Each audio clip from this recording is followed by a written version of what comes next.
With the release of Alien Romulus this past week, it's time to stop and rank all 7 entries into the main Alien franchise. My name is Max Sternberg. Welcome back to Max Talks Movies. I'm talking ranking the entire Alien franchise. If you're new to the channel, please subscribe and ring that bell for notifications. I do movie and TV show reviews, out of theater reactions, these type of franchise rankings, and every Tuesday I release a box office breakdown show. So please subscribe, ring the bell if you're new to the channel. Comment down below, what are your thoughts on the Alien franchise? What is your ranking? If you want to include the 2 Alien versus Predator movies, do so. If not, what is your ranking? If you disagree with me or agree with me heavily on a particular movie, let me know in the comment section down below, because these rankings are very tough to do, especially with the Alien franchise, where some of these movies are for people and a lot of them are not for some people. So it's going to be interesting to see where you guys stand on the Alien franchise. Also, please like the video, the thumbs up button. So before getting started with this with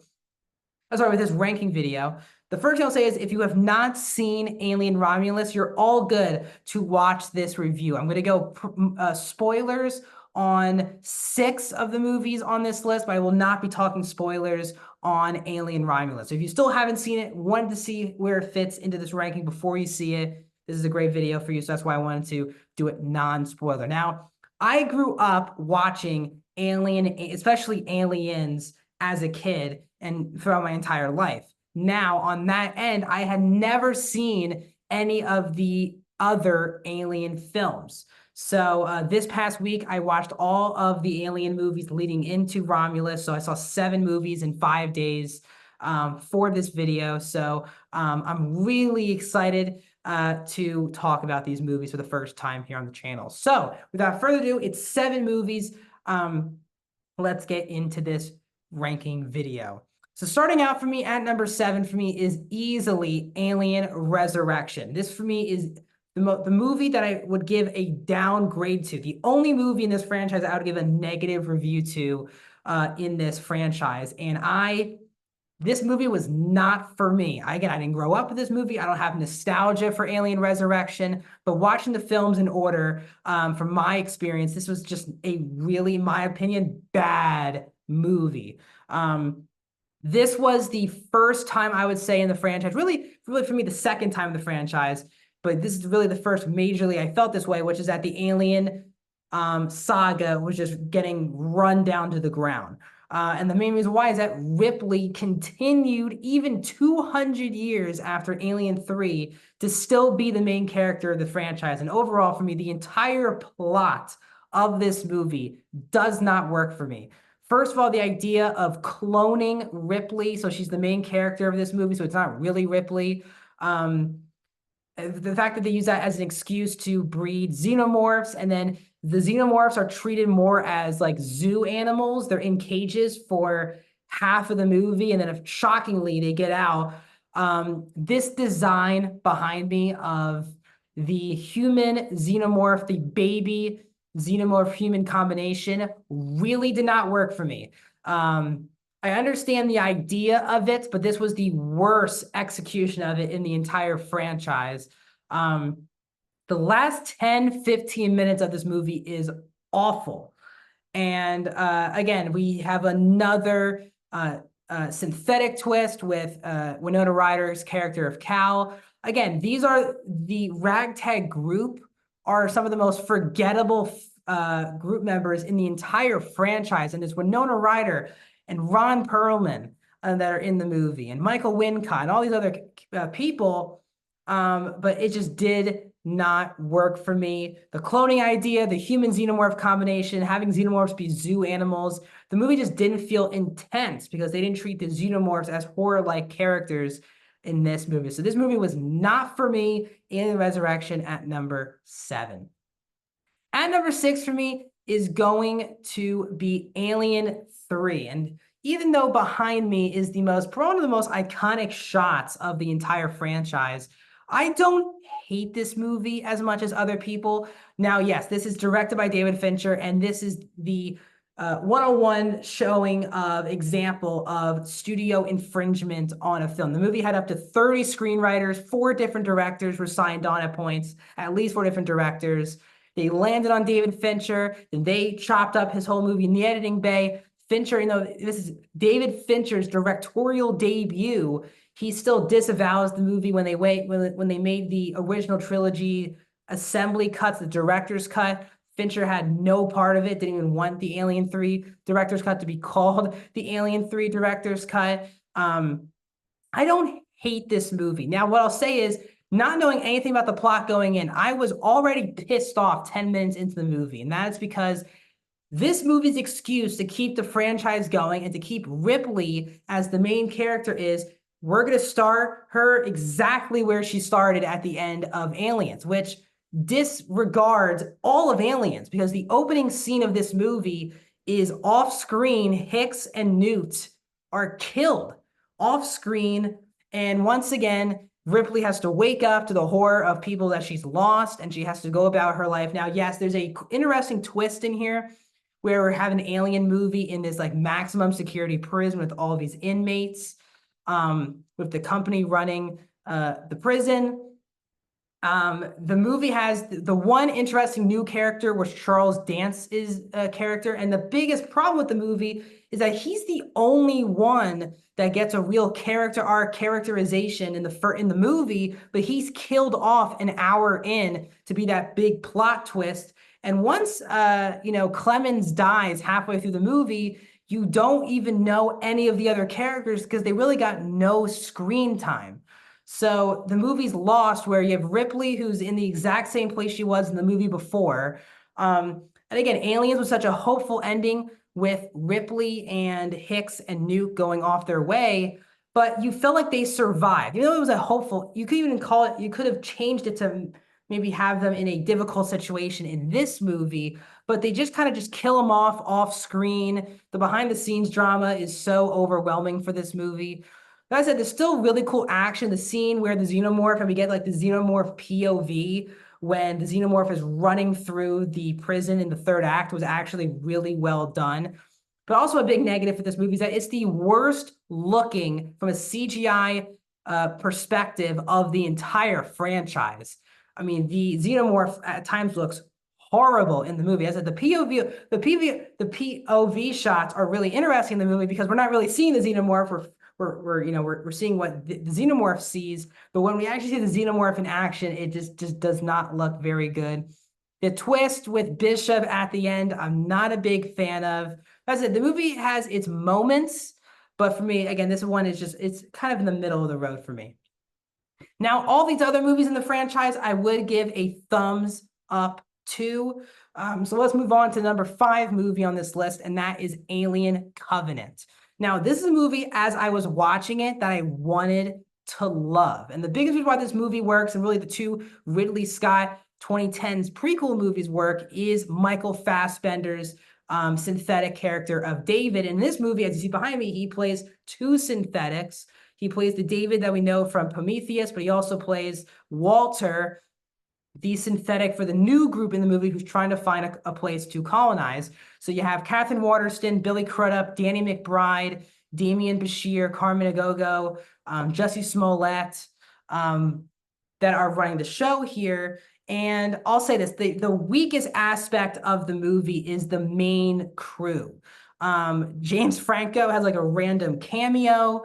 I don't really care about Billy Crudup taking over as the leader. He's such an unlikable character in the first act of the movie. I just didn't care what was going to happen to his character from an emotional perspective.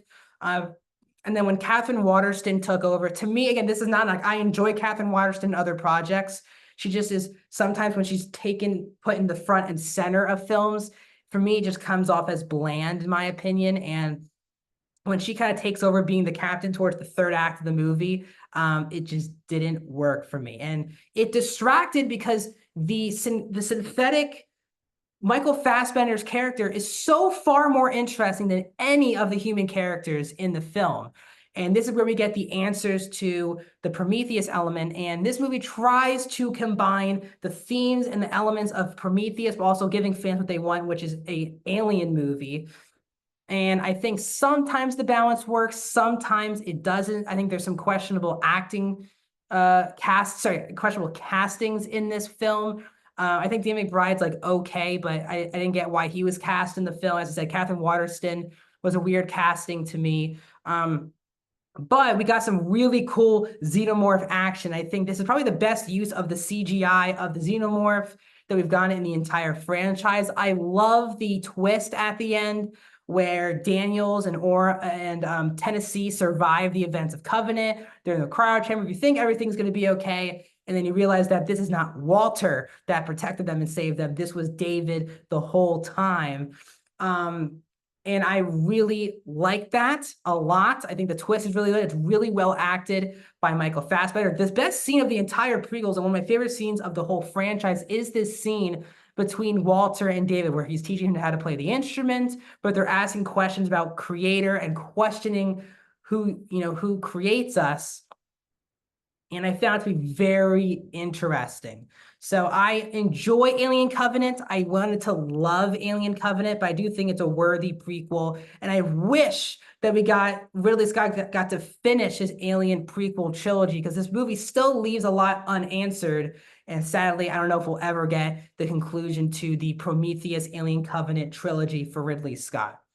Coming in at number 4 for me is the newest entry into the franchise, which is Alien Romulus. I really like this movie a lot. They gave it a 75%. I've done it at a theater reaction, a non-spoiler, and a spoiler review, so I'm not going to go super deep.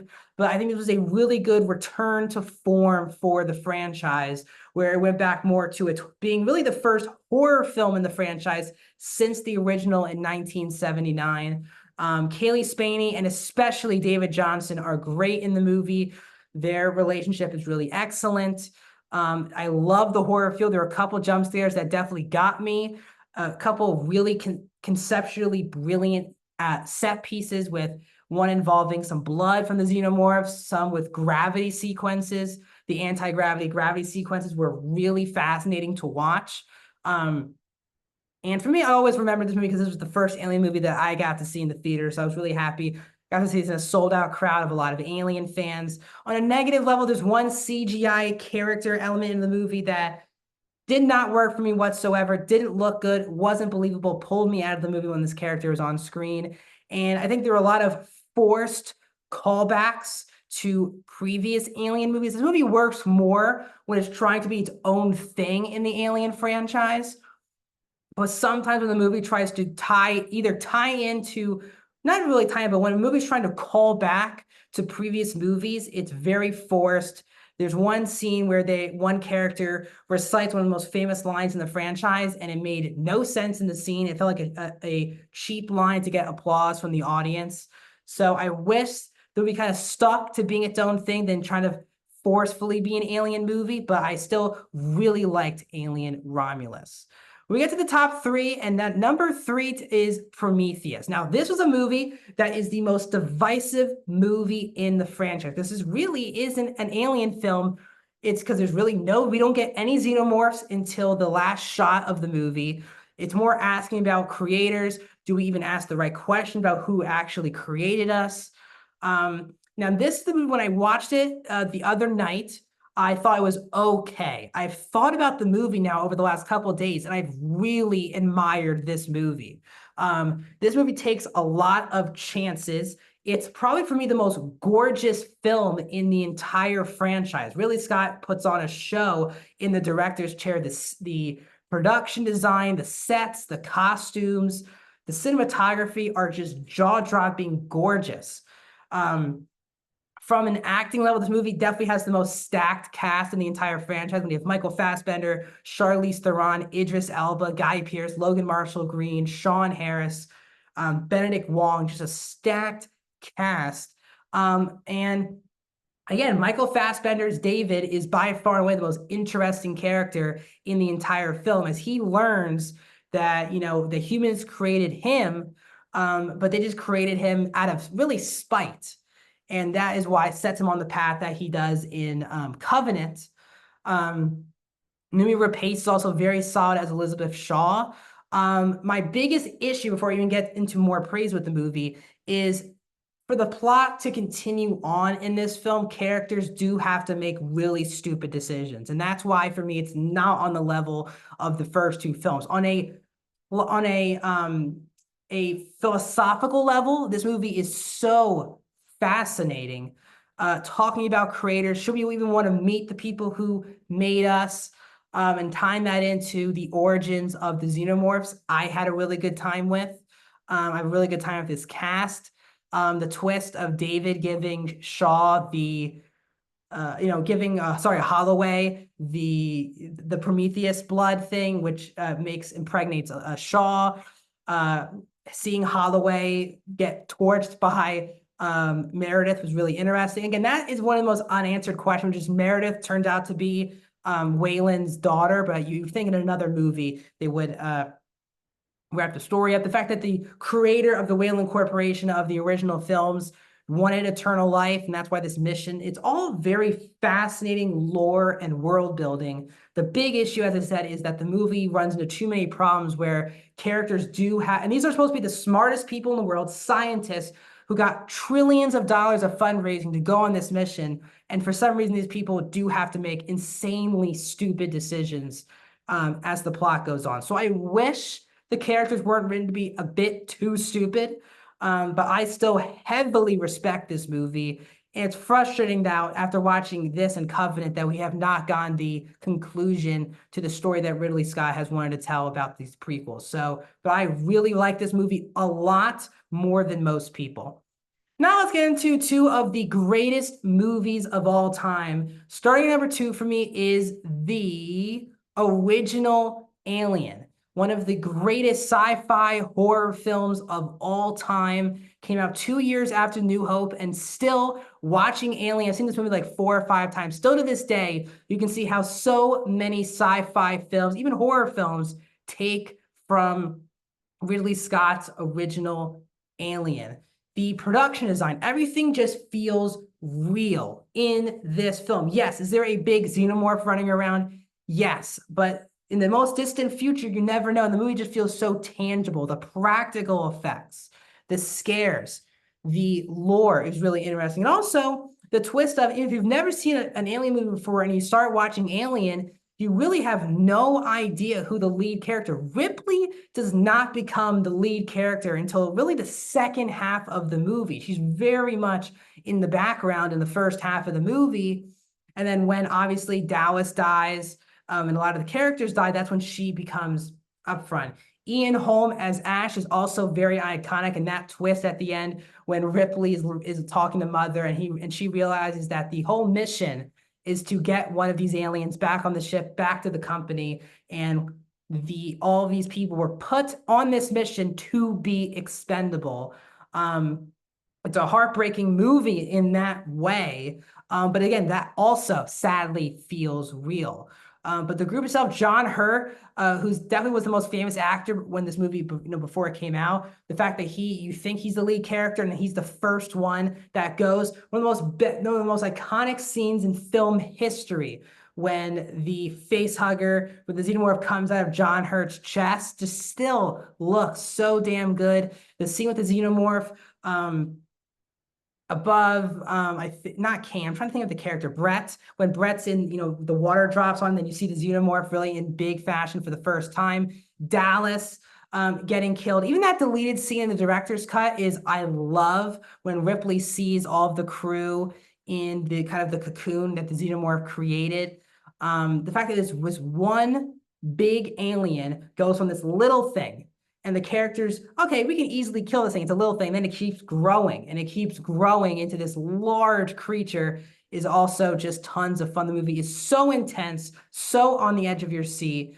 It's masterfully helmed by Ridley Scott, really good ensemble, and it sets up one of the most iconic lead final bosses type characters with Sigourney Weaver as Ripley. So this movie is still iconic to this day. It's still terrifying today. And there's only one xenomorph in the whole movie.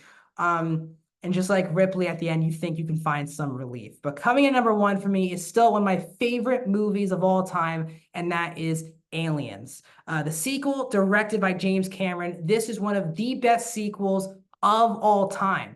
And this reason why this series is so special is that the top 2 movies are some of the greatest films of all time, but both are very different.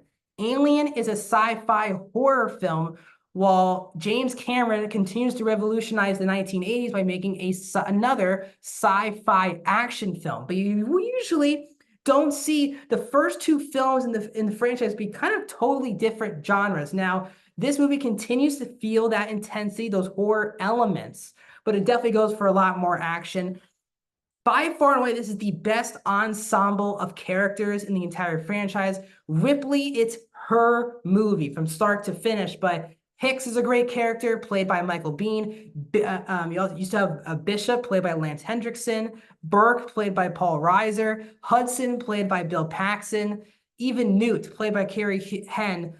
These are some of the most iconic characters for me in film history, and seeing them all go to work here. The action set pieces are great, and you always feel like something is off. I love the scene when they drop from the ship for the first time, and you think this corporal is a pretty experienced guy. He's running this very important mission. We learned that he's only been taking that drop in 38 simulated missions, and it's only his second overall mission. Like, this guy's leading this very important mission for the company. Something's off. Burke being a total scumbag towards the third act of the movie, unleashing another xenomorph onto Ripley, but some of the most iconic moments in film history with Ripley towards the third act of the movie. But that's all set up by the fact that this movie really is about motherhood. And that deleted scene that's in the director's cut of Aliens, we learned that throughout the entire 57 years or so, when she was in cryosleep, she had her daughter, lived a full life, and died when she woke up. And the idea that Newt is that new person, that new opportunity for her to be a mother. And how badass being a mom is. And that's exactly what Ripley embodies in this movie. But I still love when she has that one-on-one scene with the alien queen after saving Newt. And even though the alien queen lets her go, Ripley says, you know what? No one, everyone's gonna think I'm crazy anyway when someone finds me. When she starts torching the eggs and using all of the bullets to kill it. It was really cool. And obviously you get that iconic line when she's in the mech suit going up against the xenomorph queen. Just iconic stuff. Bill Paxton is my favorite part of this movie. He is such a wuss. He keeps saying, game over. We can't be here for 17 more days because 17 more hours, we're also going to be dead. His dynamic with Michael Biehn was really good. Michael Biehn as Hicks was excellent. And you can definitely feel that romantic, flirtatious relationship between Hicks and Ripley and Newt.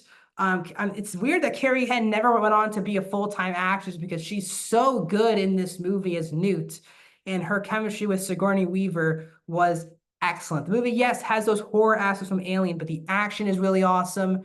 The intensity of it, even just one blip on the radar, you feel the intensity. Every time when Hudson goes 4 meters, where the hell is it? It's just so intense.